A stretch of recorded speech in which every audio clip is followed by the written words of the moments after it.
লোকসভা নির্বাচনের দিনক্ষণ ঘোষণা না হলেও ভোটের দামামা বেজে গিয়েছে। বিজেপির প্রচার পর্ব যদিও শুরু হবে অযোধ্যায় রাম মন্দির উদ্বোধনের পরেই, তবে রাম মন্দির উদ্বোধনও প্রচারের অন্যতম হাতিয়ার।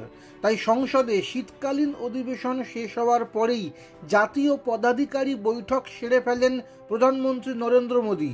অমিত শাহ সহ মন্ত্রিসভার গুরুত্বপূর্ণ সদস্যরা ছাড়াও ছিলেন বিজেপির জাতীয় কমিটির শীর্ষ নেতারা।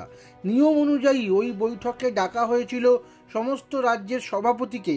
সেখানেই মোদী তার বক্তৃতায় সমস্ত নেতাদের ভোটের আগে বিবেক অগ্নিহোত্রী পরিচালিত দ্য ভ্যাকসিন ওয়ার ছবিটি দেখে নিতে বলেন।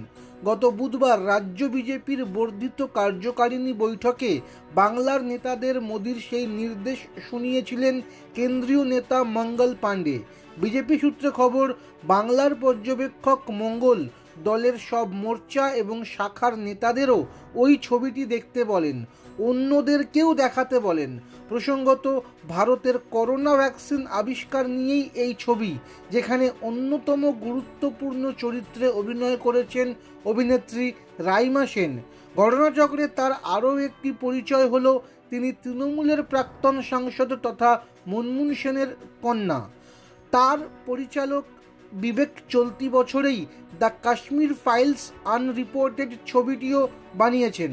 বিতর্ক তৈরি করা সেই ছবিও বিজেপি নেতারা দল বেঁধে দেখেছিলেন, ছবিটির হয়ে প্রচারও করেছিলেন। এবারও বিবেক অগ্নিহোত্রীর এই ছবির ক্ষেত্রেও প্রচার শুরু করলেন বিজেপি নেতারা।